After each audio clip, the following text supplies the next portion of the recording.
It's still Daily Brief here on TV3. I am Kemini Amano. Let's start off with some news summaries this hour.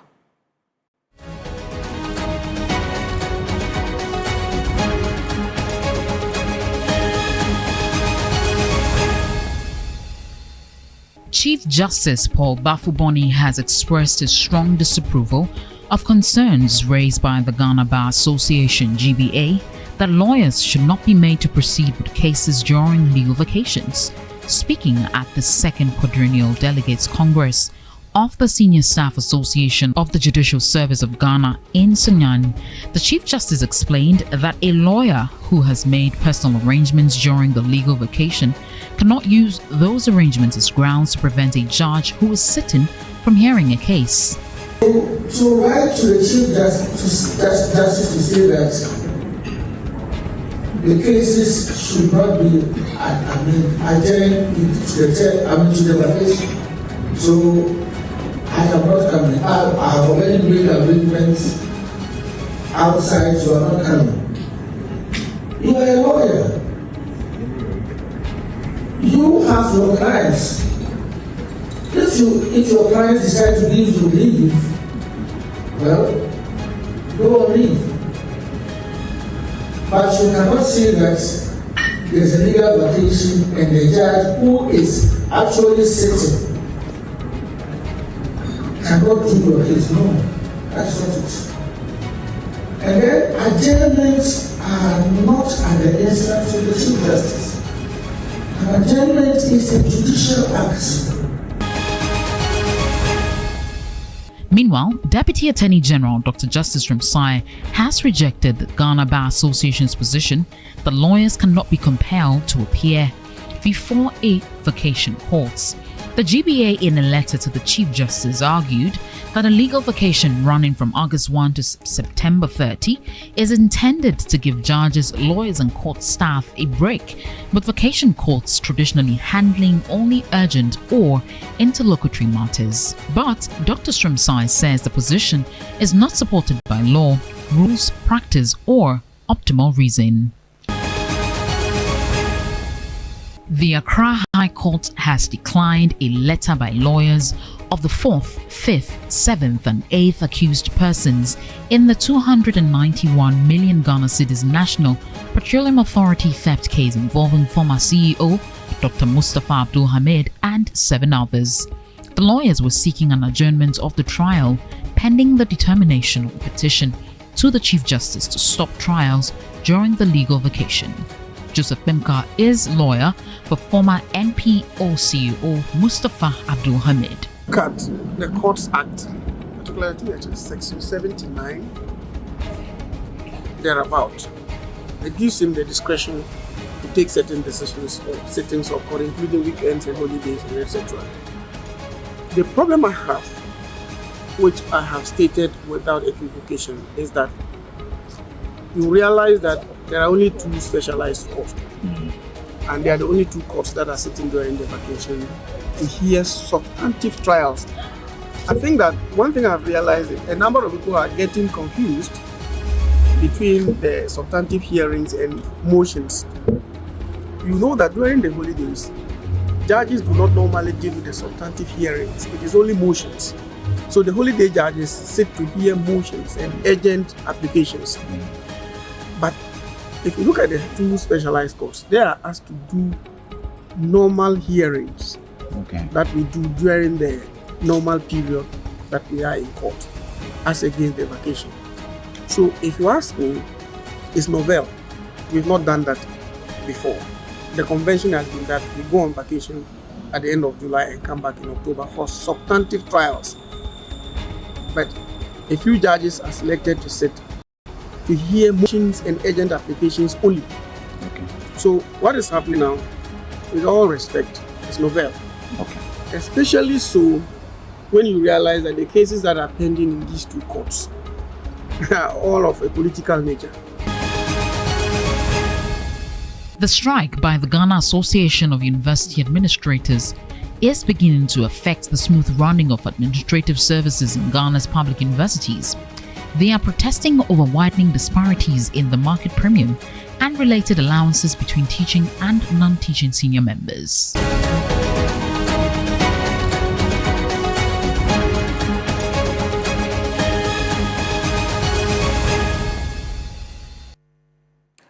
Well, news summaries there for you. We can bring you some business news because Michael Obodu is back.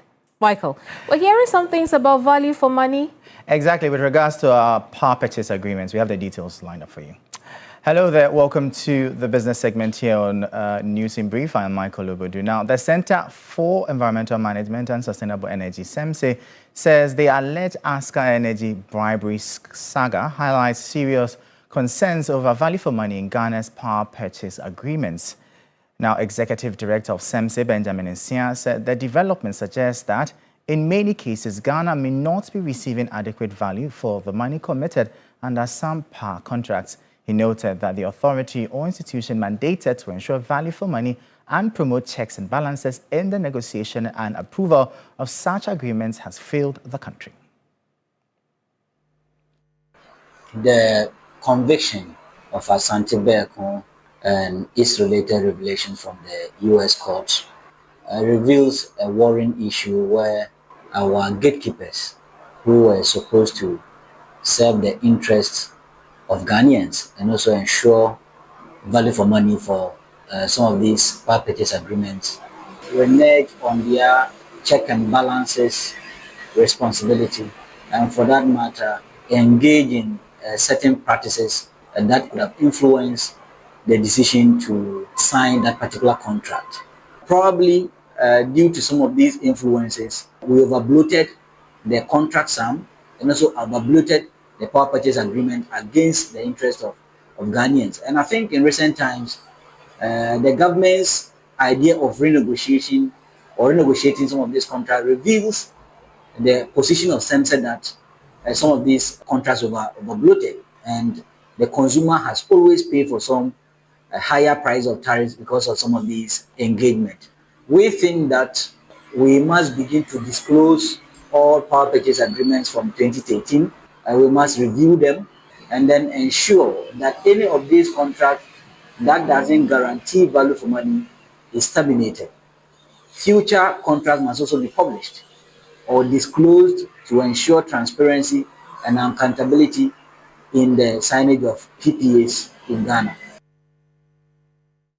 Now, Board Chair of the Securities and Exchange Commission, SEC, Dr. Edu Anani Entry, is supporting proposals for the productive use of the long dormant and unclaimed funds in financial institutions, arguing that such money should not remain idle when they could be put to productive use.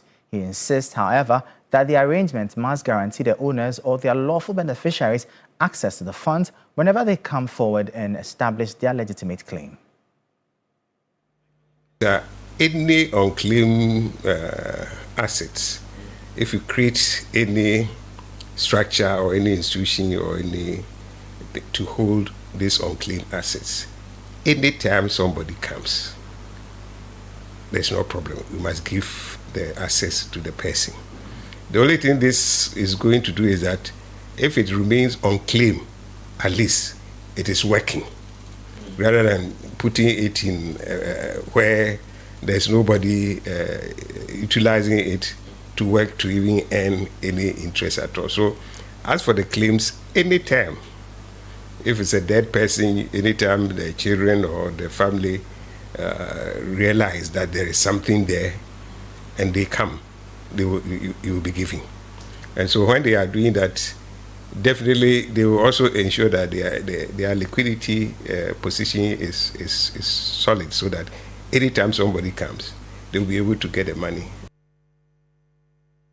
Let's now bring you updates from the currency and the commodities market. Well, the dollar is selling for 11 cedis 77 pesos. The pound is selling for 15 cedis 92 pesos. The euro for 13 cedis 60 pesos. We guided that these figures will be much higher at a forex bureau near you. We bring you updates now on the commodity front. Well, crude oil is up by some $0.56. It's trading at $88.28 per barrel. Some very concerning levels. We hope that we return to the low 70s soon. Gold is down by $7.14. It's trading at $4,383 per ounce. Cocoa also has lost some $255. It's trading at $5,677 per ton. We'll bring you updates now across the globe in 60 seconds.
And that'll be all for the business segment here on Daily Brief. Kemini, over to you.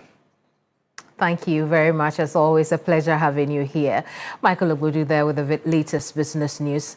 Let's get to our top stories now. 6 days. That's all the time former National Signals Bureau Director has to present counsel in court, and the clock is ticking.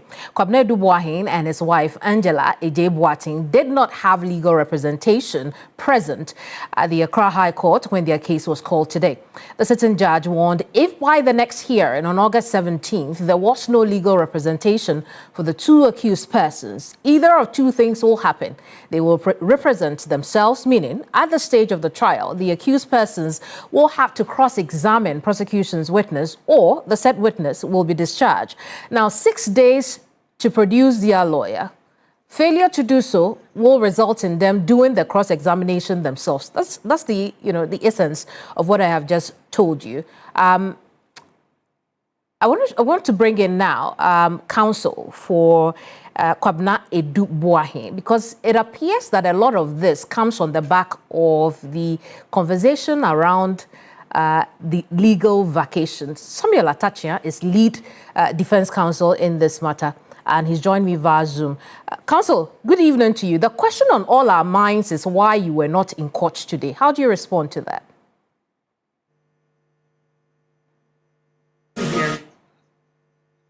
Counsel, you have to unmute so we can hear you.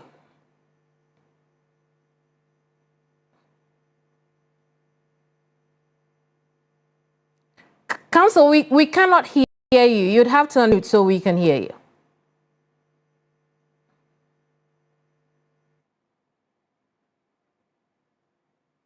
Oh, it seems as though technology won't allow us have that conversation, but we have lead defense counsel in this matter, Samuel Atachia, over Zoom, and the plan is to answer the questions on all of our minds as to why he wasn't in court today to represent Kwabena Duboahin. Counsel, I'll try again. How do you respond to that question as to why you were not in court today? Yes, we are in the legal vacation, madam, and if you pay regard to the history of legal vacations, it is very obvious that they are not intended for substantial cases before the court, like hard-head criminal cases. They are intended that the lawyers will rest, and where there are emergencies, some consequential motions that should have the attention of the judiciary, the vacation judge will sit and listen to the motions. Now it's even become virtual, that you can sit in the comfort of your law firm and move your motion for the judge to determine one way or the other. So we do not understand why, in the name of expedited trials and ambulance trials, some special court should sit to deal with some special cases, probably to achieve some special ends. We don't understand it. And we wouldn't lend our support to what we see as a complete aberration of the known practice of the courts. That during legal vacations, the lawyers rest. And that is why there are mass of murder cases before the court, rape cases, I see. Manslaughter cases, stealing, They are all criminal cases. So, counsel, just so I and understand the judges you, who are conducting these cases are resting, and so are the lawyers. So this selective, arrangement at the instance of the CJ leaves much to be desired, and that discretion, we might want to question it. So just so I understand, you're saying that your absence today is in defiance of the CJ's orders, that certain cases should be heard during the legal vacation, correct? Certainly, that is what it is. I see. I have the Deputy Attorney General here who has written that, look, the legal vacation is not for lawyers. The legal vacation is actually judges' vacation and not for you lawyers. And no lawyer should be telling the Chief Justice that they need to rest. And so some cases should not be called when the Chief Justice chooses otherwise. Dr. Justice Sremsai, how do you respond to what you have heard from lead defense counsel on the Edubuahin case when he says that I wasn't in court today because it's legal vacation and I should be resting? Thank you very much. The question is not whether counsel is tired or not. If courts were run based on the tiredness of individual lawyers, you can imagine what would happen in a democracy. So whether counsel is tired or not, no one can take that away from him. The issue is whether a court proceeding should continue simply because counsel says he's tired. And that is where we are of the view that the tiredness of counsel or counsel's private circumstances need not determine whether a case will be heard in court or not. Now, secondly, there are situations where lawyers may have genuine reasons why they cannot come to court. And it may even be true that tiredness may be one of such reasons. But the solution to that problem is not to say and sit in your office and say that you will not attend court because of legal vacation. If a counsel has a problem or is tired, what counsel needs to do as far as the professional law practice is concerned is to appear before the judge and make a case for an adjournment based on his circumstances. Then the judge will consider your plea, and judges have always done that, whether in term time or in vacation. Judges always consider counsel's circumstances in adjourning cases. And I can say on authority that I'm in a couple of cases with my good friend who is the defense lawyer here, Lawyer Thatcher, where adjournment has been given, where proceedings have been cut short because of his personal circumstances, where he needed to attend meetings, where he needed to attend to family reasons, adjournment has been secured. So to create the impression that it is because he's tired that he doesn't want to come to court would be a wrong way to look at the issue. Now, secondly, counsel, I understand him to be saying that it is only his case or some specific few cases that are scheduled to be heard in the vacation. That is completely false. And you see, that is a deliberate twist of the facts to create an impression that a system has been set up to persecute some particular individuals. The practice of having cases heard during legal vacation is as old as the judiciary itself. It begins from England, and now we practice it in Ghana. It is something that we've always done.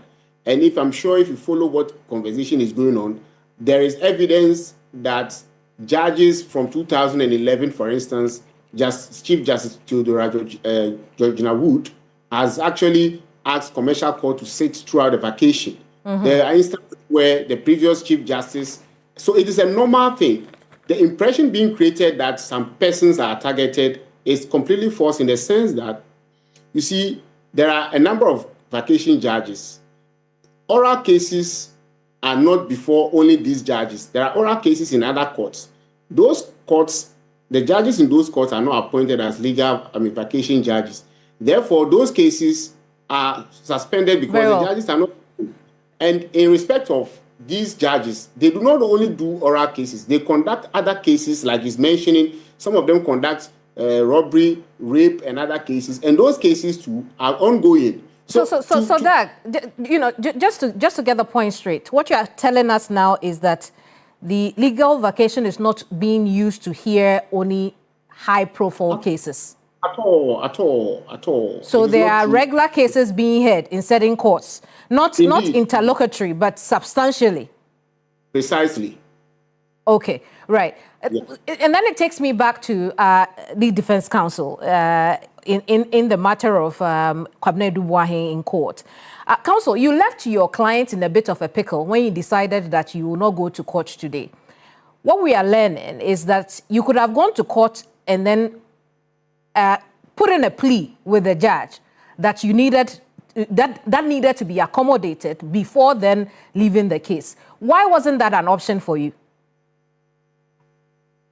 Because I have petitioned the CJ.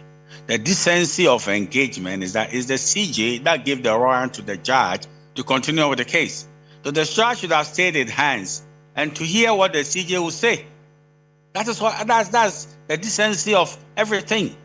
You see, so the judge cannot say, okay, I've not heard from the CJ, although it's petitioned from the CJ, but I'm giving you next week, come and do your own case. Please, please, please, please, we should stop this kind of, engagements so that people will turn around and say somebody is showing disrespect to the judge or whatever. Perhaps so who gave the warrant? The CJ. The lawyers have petitioned against the warrants issued by the CJ. Shouldn't we say that let's abide the outcome of the determination of our petition to the CJ and the case should continue? So how can a lay person cross-examine a witness, the prosecution witness? It's such a critical case. How is that going to be done? Are you not subverting his right to counsel? And when counsel how is that subversion of right to counsel when it's you that did not show up in court? You see, sometimes I love to scorn when people believe that lawyers do not have the right to challenge what authorities say. I am not running away from the court. There's an aberration I'm fighting. I do not see how some cases are not slated. The Honorable Ramsay was even given an impression that there are cases that they are doing part heads. You should name the cases. Aside these special ones, that the judges are ready to do part head cases. If people have learned cases, and in the wisdom of the rules of court, we should go on legal vacation. What is the superiority of preference? Now let's do these special cases. And the land cases and the murder cases should go to bed until October. That is selective justice that the Constitution frowns upon. It's obvious. What is special about these cases? What is the emergency about these cases? That they can't abide our return from vacation, everybody's refreshed and we continue. You're giving everybody an impression that, look, these cases are of priority to you. Why should some cases be of priority to the CJ and not others? This two-track system in which some cases are of no consequence but others matter to the CJ undermines totally the rule of law, and we got to challenge it. Not that anybody is running away from the case. I've been very faithful. You talk to the Attorney General in the prosecution of this case. I've never absented myself once. I've never been to the hospital. He will testify. I'm not running away from my favorite area, litigation. So what is the point? But what is the emergency about this? They can't explain. We'll have Doug look at that. But before we go to him, I will not violate the traditions of the practice that we are clear that we should rest, but we are giving oxygen to a special arrangement in which some people who have been arraigned before the court, not on interlocutory matters. You rightly said it, but on full trials that are continuing. It's unfortunate. Let's go back to, Doug, on the matter of urgency of the cases, because besides you making the assertion that this is selective justice, because you do not believe that regular cases are being heard substantively, the AG has said that is not the case. You're also raising the matter of what is the urgency about these particular high-profile cases that need to be heard during the legal vacation. Doug, what's your response to that? Yeah, thank you very much. It is unfortunate that even after I have informed counsel and assuming that he didn't know that there is no special treatment for these cases, other cases in these vacation courts are being tried and heard. He still goes on to insist that, to say the thing that he has no knowledge of, which is also not true. So clearly, I am convinced that the purpose of these issues, the purpose of doing what counsel has done is not genuine. It is to perhaps just use this to achieve other purposes.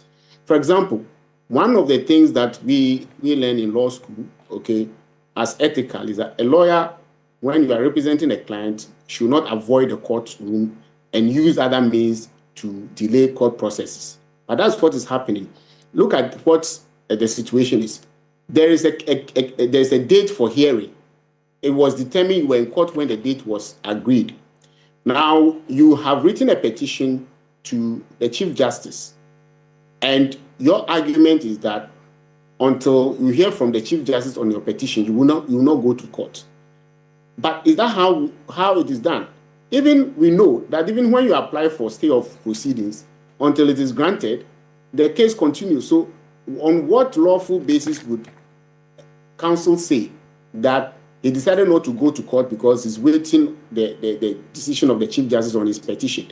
The right thing, as far as my understanding of practice is concerned, is to appear before the court. And even when you go to the court, you can still tell the court that, oh, because I have made this application or this petition to the Chief Justice and I have not heard from him, can you indulge me to hear from the Chief Justice? That is what we are taught to be done. But to refuse to come to court and say that because you have taken some other process and you have not had an outcome, so you will not appear before the court, I'm not sure that is what, as the second person who leads the bar, I'm not sure that is what I would recommend as a proper or a good way of representing a client.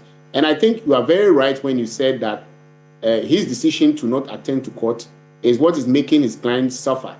And I think that is exactly what it is. If you have anything, and I have always maintained that judges throughout the country are reasonable people. Even in term time, we all go to court and we sometimes ask favors or basically give reasons why cases should be adjourned or should even be truncated because of our personal circumstances. And I can tell you, judges most of the time will accommodate that. Counsel on the other side will accommodate that because we are human. What this case is presenting is to put the decision whether a case should continue in the hands of a lawyer to decide that I will not come because I think that I am not supposed to come, which is not what the situation should be. I'll have Counsel Atachia respond to that. But while you come on, gentlemen, I just want to say that we have heard from the Chief Justice on this matter. He's upheld his earlier decision to call certain cases during the legal vacation. I want us to take a listen to the Chief Justice, and then Counsel Atachia, you respond to that briefly for me. Okay. To write to the Chief Justice to say that the cases should not be adjourned to the vacation. So I am not coming. I have already made arrangements outside, so I'm not coming. You are a lawyer. You have your clients. If your clients decide to give you leave, well, go on leave. But you cannot say that there's a legal vacation and the judge who is actually sitting cannot do your case. No, that's not it. And then adjournments are not at the instance of the Chief Justice. An adjournment is a judicial act. This is something that is so basic that sometimes when people write that I got a letter saying that I should withdraw the directive and also direct that the cases should be heard in the term time. I said, you went to court and the judge decided that she was right. Counsel, you heard him. He's very clear. It's not clear to me at all. But you can tell me, what is he saying? Well, he says that, first of all, that instance is the instance of adjournment does not come up onto him. But he's also said that you cannot say that lawyers need to go on vacations, though the judges shouldn't work when there is work to be done. Essentially reiterating what Dag has been telling us this whole time. No, why are all the courts not working? Why are some special courts working? It's not selective justice. No, but what discretion is that? That some cases are very special to the CJ, and therefore let's all rush to court and do them. The rest of the cases don't matter. Let's all rest until we come to October. How is that your conclusion? When we have agreed that cases being heard during legal vacation is not new. The example of Justice Wood was given when commercial cases were heard during... What commercial cases are part-heard and being continued? Let me know. What are the commercial cases that are part-heard? Do you understand part-heard cases? And can you fix part-heard cases in vacation without the agreement of the lawyers? Is the judge sitting by himself or herself without the convenience of the lawyers? What is the meaning of legal vacation?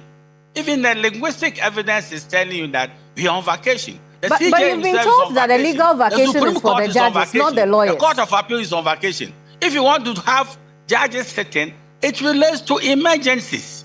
So you bring a motion, and even now it's virtual. What is special about these part-heard cases? That at all costs they should be heard, at the great inconvenience of the practitioners. We don't have to rest. For what? What is the basis of that? Is it not in violation of the Constitution? What? So I don't understand what is going on, but you see, I don't have to come to court and persuade any judge that, well, I will not be able to continue with the case. Let me hear from, the CJ. I've stated in my letter to the CJ, copied to the registrar of that court. Right. So counsel, here's another angle you haven't looked at. Why are you not in a hurry to clear your client's name? Who tells you I'm not in a hurry to clear my Well, you've been given an opportunity to work during this period. The whole year I've been working. Say that again. I told you that the whole year, when was the time that I said I won't come to court?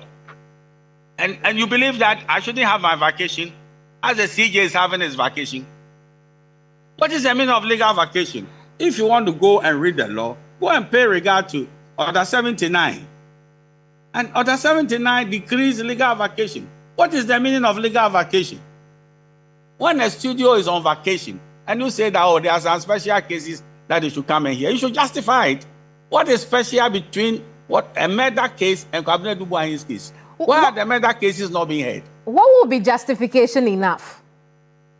What will be justification enough? Somebody's pleasure, unquestionable pleasure, a fetish of a pleasure, that these are special cases by my own thinking. The rest of them, they don't matter. You think we can't question discretionary powers, administrative decisions? They are all embedded in the Constitution. Yeah. What are you feeding the public? Why? Why are we in an ambulance mood to try these cases? The rest of them don't matter. What is the point of the matter? That lawyers should not rest because to the mind of the CJ, these are special cases that should be heard. What is the point of that? I don't understand that. The judge says in 6 days you should be in court or Cabinet Dubois without legal representation will represent himself. Do you plan to go to court on August 17th? I'm not going to court at all. But what is informing that?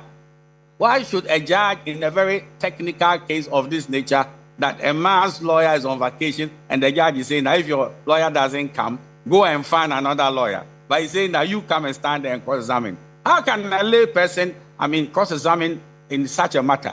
You are asking a carpenter to go and do a surgery. Then go to court. It's not. Sorry? Then go to court. For what?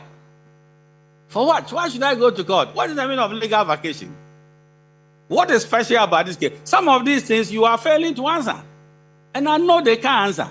What is special about these cases? When we try these cases in the vacation, the inflation of Ghana will go down. What are we saying? What is the emergency about these cases? They can't answer. The other cases are of no consequence to the realm. These are the specialized ones that we should hurry them. What is the point of the matter? Let's get to Dag on this because there is another issue I want us to look at, counsel, just before we wrap up on this conversation. Dag, what is special about this case? Why in a hurry to see the end of this case? Why can't we just let the legal vacation pass? Thank you very much. I'm just looking at the legal vacation court roster. Okay, so there is a whole list of courts and judges who are supposed to sit during the vacation. And I just counted, and there are 31 judges sitting throughout Ghana during the legal vacation. Greater Accra alone has about 11 judges sitting as legal vacation. So why is counsel insisting that it is only these 2 cases that he is handling that are for the legal vacation? So the judge sitting in Bogatanga, Tamale, and Tema, are they all doing his cases? So I'm getting a bit frustrated by counsel's posturing. It is when we started, I just assumed that he probably didn't know that there are other judges sitting and hearing cases. But when you don't know and you have been informed, I think what you do is to change your position, but you keep reminding him, and he keeps repeating the same thing that he said from the first question you asked him. That's what is so special about these cases. But the evidence on record shows that there are other cases being heard in as many as 31 courts throughout the country. So clearly, there is no basis for these complaints. And the allegation that there are some cases that have been specified as ambulance cases it is neither here nor there. Now, let me even explain something about this particular case, the Dubois case. Before the legal vacation, the courts made it clear that there's only 1 day left for counsel to complete his cross-examination, which he has been cross-examining for almost 3 months. So the court said, you have 1 more day. That was before the vacation. Now, if counsel was in court today, he would have ended the cross-examination, and guess what will happen? The case would have been adjourned for him for 2 weeks or more to file his submission of no case. Then after that, the prosecution will be given another at least 2 weeks to also file our response. Then after that, the judge will adjourn for additional 2 weeks or more to give his ruling. Then after that, if the ruling goes in favor of counsel, the case ends. If it goes in favor of the prosecution, then he will be given 3 more weeks to file his witness statements, and then additional time before before we go to court for CMC. So technically speaking, in counsel's case, today would have been the only day that he would be required to be in court. All the other processes would have been done without him being in court way up to like November. So you see, the point we are making, it is not about counsel's tiredness. There is a deliberate effort, I believe, to have some auxiliary effect. Now, the same counsel who says that he is tired and cannot work is the same lawyer who has applied for bail for another client in another case. And so it is even difficult to believe that there is some genuine tiredness or some genuine issue here. Because when you need a bail for your client... Well, we cannot come to that conclusion. Well, I mean... We cannot come to that conclusion, but he's here. Let me take some of the issues that you've raised to him. And counsel, now that you have heard... I'm hearing very embarrassing things from my Attorney General. How do you mean? Yes, let's be very clear in our mind. You see the way you are going on, as if you are the judge, that somebody is going to finish his cross-examination today, as if you understand what is going to go on. Please, you don't know what we are also doing from our end. You understand? You wish we would curtail our cross-examination so that one day they will say that he didn't cross-examine in this area. It is deemed admitted, as was said in the Wontumi case. So please leave us to conduct our case. But let me come to a very interesting dimension, which is very sad. How many of the vacation judges are trying murder cases and they are continuing? In the Tamale High Court, go and find out whether the judge is trying a case of a land issue which is part head. So please don't confuse interlocutory matters with substantive trials and adjudication. We don't have it that way. This is the first time that we are seeing a situation in which lawyers have not agreed. I'm not sure that's what Doug has said, but I'll have him respond quickly to that. I'll come back to you, counsel. So this is the thing. I'm saying that, the Chief Justice says something in counsel, hang on for me. I want Doug to respond to the issue of interlocutory cases and substantive cases that you have mentioned. Because the bail application is making an issue about the Chief Justice says something. Yes. Please, am I on the line? Yes, we can hear you, Doug. So the Chief Justice says something in his explanation. He said he doesn't control adjournment, and that is correct. Oh, what does that mean? We've lost counsel. Hang on. We've lost the connection to the Deputy Attorney General, but I believe he's back. You finish that point quickly for me because I want counsel to finish his thought process as well. Okay, so I'm saying that the Chief Justice says something. as to which proceedings to take, those are judicial decisions that every judge is entitled to take. The Chief Justice, what he can do is to give a warrant for the judge to sit. As to whether the judge decides that this is the number of what we call interlocutory matters out here, or this is the number of substantive matters out here, those are matters that the judge himself will be able to handle. And that is why it is imperative that counsel will appear in court and make a case. But to sit at home and say that because it's legal vacation, you won't come to court, then how do you expect the judge who is sitting to even understand that you are tired or give a reasons why you are not able to do X, Y, Z? So the whole thing is bizarre to me. Very well. Let's go back to counsel so counsel can make his point on this matter. Counsel. AJ, it is sad. It is sad you think I'm tired. I'm upholding the principle. I'm not tired. As I'm talking to you, I'm in my law firm.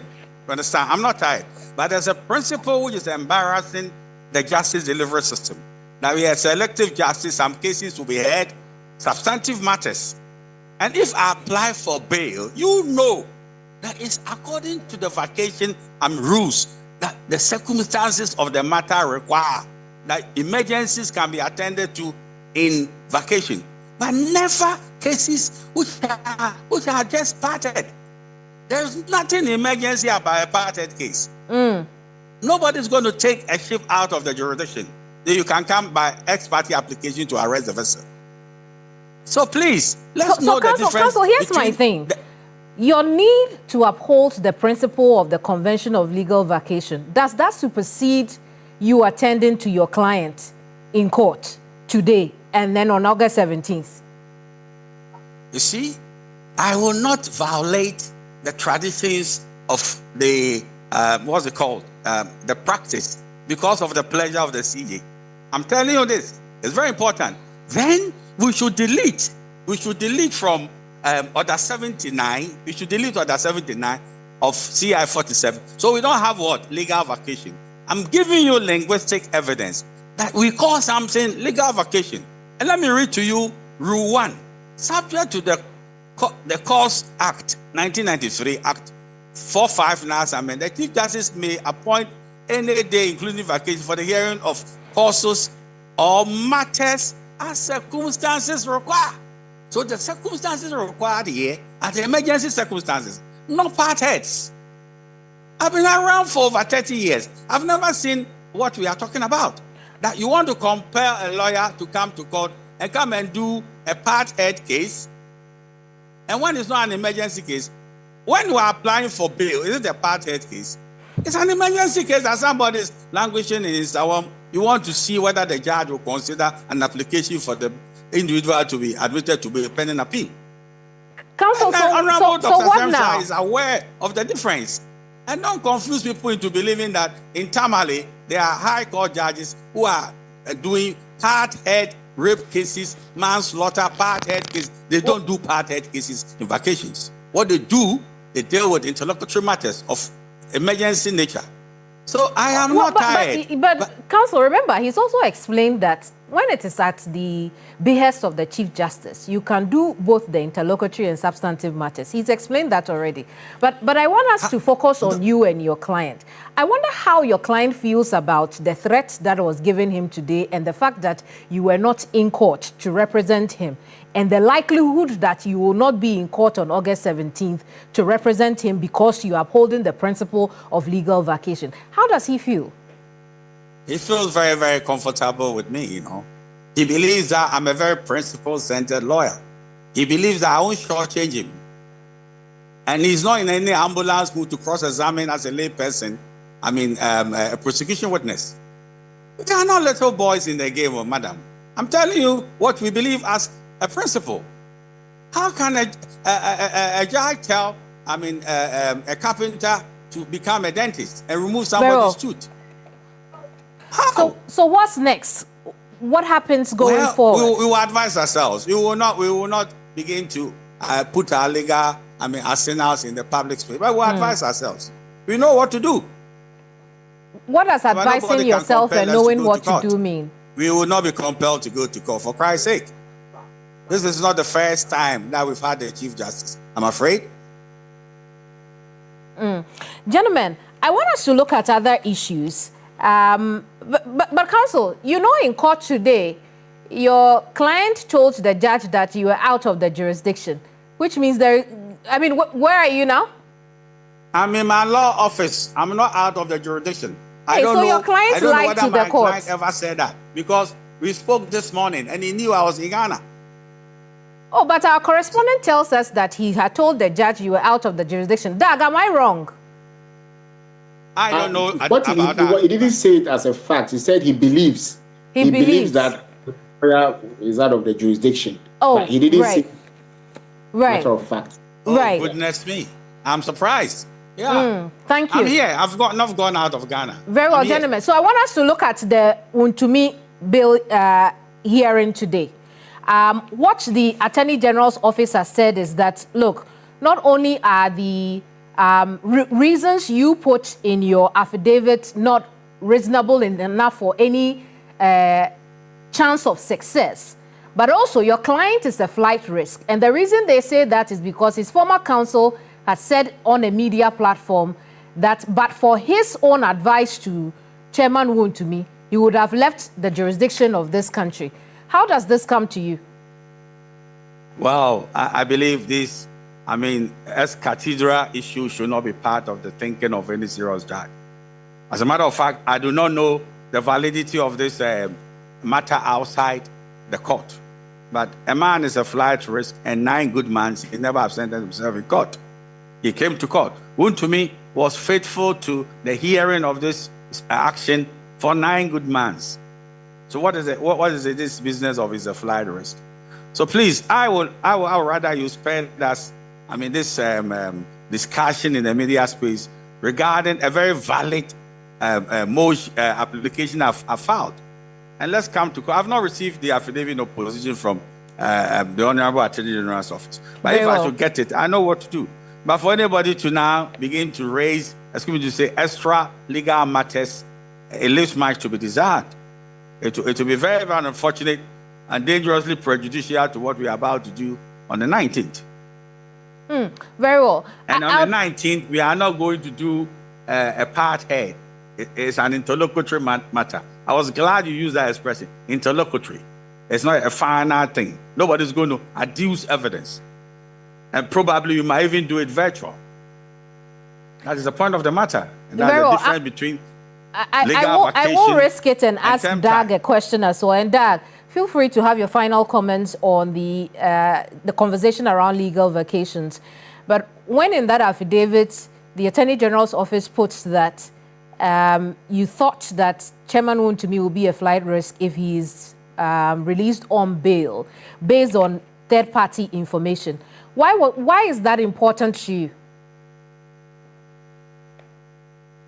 As important to me? No, that's for Doug. It would appear his connection to us is frozen. Doc, did you hear me? Sorry, I didn't. Very well. So I was just saying that you could have your final words on the conversation around the legal vacation. However, I'm also risking a question based on the affidavit I have read regarding the opposition to Wontumi's bill.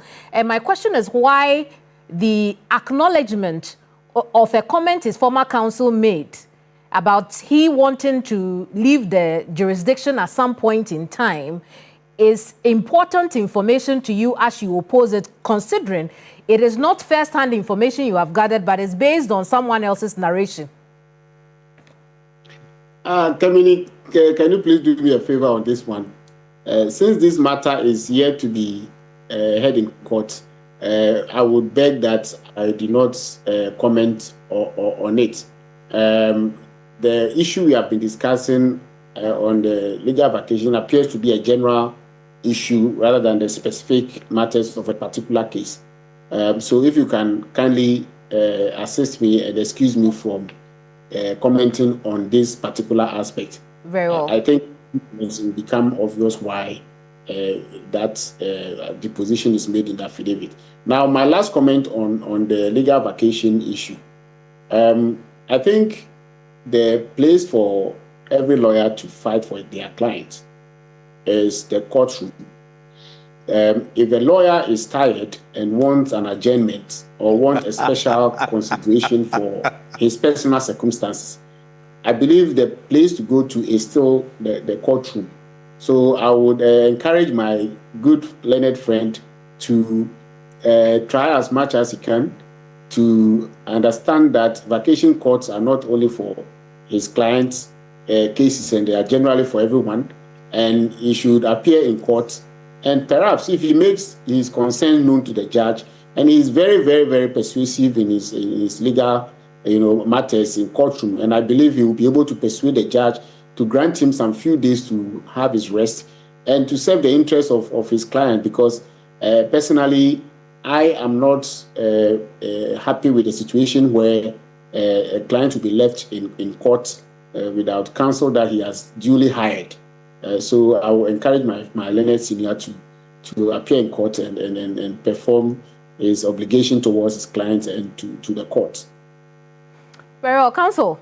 And if on the 17th, the case is called nobody from Zoe Atachia and Co. represents a Dubois in court, and for that reason, the judge decides one of two things: have a Dubois represent himself or discharge the prosecution witness from cross-examination. What then? I know what to do. To me or to my... To counsel. I respect the advice coming from the elegant, honorable Deputy Attorney General, but I also know what to do. Very well, gentlemen. I know what to do. I know what to do when a judge is saying that a carpenter should remove a tooth, not a dentist. I know what to do. I wonder what that means. I know what to do.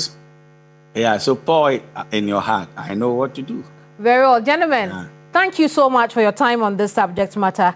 Thank you very much for your insight as well. I appreciate your time here with us on the Daily Brief. The Deputy Attorney General, Dr. Justice Shremsai, and Lead Defense Counsel in the Dubois case, Samuel Atachia, who says, we know what to do.